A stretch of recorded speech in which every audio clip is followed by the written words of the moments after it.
Another reason they don't want you wearing your hair long is because it connects you to nature.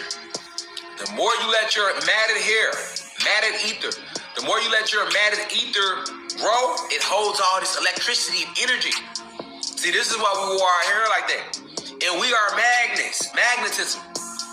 So this makes you more magnetic. Your hair makes everything about you. It's like your locks is like crystals. Your locks is just like wearing motherfucking crystals. You know what I'm saying? Your locks or your afro, or you let your hair just grow out, braids, locks. Goddess is just natural hair. It's when you let your hair just grow naturally. You ain't gotta do nothing to it. Just let it be natural though. Okay, how you style it, you can style it however you want to style it. You need to have some ether on your motherfucking crown. Chakra, my nigga. Especially with all this light coating they're doing. Because then if you got ether, it helps protect you against it, especially if you're aware. The longer my ether get, the more powerful I become, the more tapped in I become with everything, with all of nature. Everything be attracted to me. Say, look, when you go in the military, they program the fuck out you, right? And notice, what do the military do? Shave their hair. They understand the signs of you, man. They understand the signs of you. And when you get to noticing this shit, you can see it's war. Every little thing has been around you just to hinder you. And once you accept that, and see, that's the cookie. That's the cookie that nobody wants to crumble.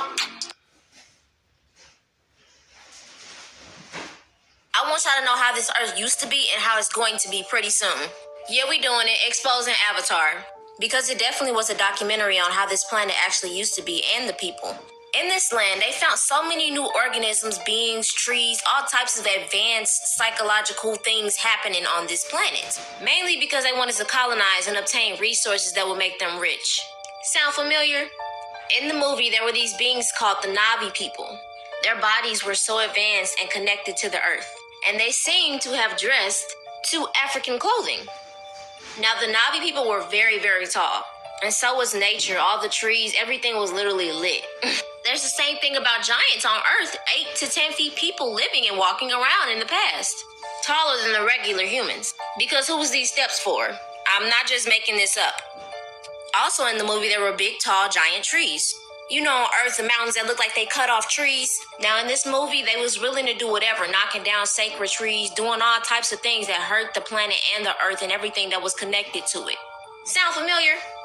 Now, all around the planet, there are these tall people on the walls, and they call them gods and giants and all types of things. What if all of these advanced beings who are called gods in different religions were just highly advanced beings in the past? And in the past, these people who are saying them call them gods. I mean, who knows what our DNA is capable of? So these humans want what these highly intelligent beings have. So they invaded and took advantage of the peace that we had. AKA Native Americans, Africans, Egyptians, all that. Same thing that they did to the Navi people in the movie. So much bad, sad, negative things happening on this planet to where it can't even be its full potential because it's trying to clean itself up. Prime example, while we're alive, we take so much resources from the earth. And then when we die, we put ourselves in coffins, unaccess to the earth or the soil. In the movie Avatar, they literally bury their bodies to give back to the earth, but we don't even do that. Let's really try to understand what this movie meant and what we're capable of. Always stay dangerous. All right, let's talk about CERN. I wasn't planning on making a video about this, but a lot of y'all keep asking me what's my thoughts on it, so fuck it. Well, CERN is supposed to be this machine or device or whatever that's supposed to make our universes collide, or I don't know, I haven't read too much into it. There's a very evil agenda on whatever they're doing. They know something that we don't. I want y'all to take a look at the CERN logo. You all see the 666, the 3 sixes, 1 6, 2 6, 3 6. Just pause it and look at it. First, y'all think I'm reaching.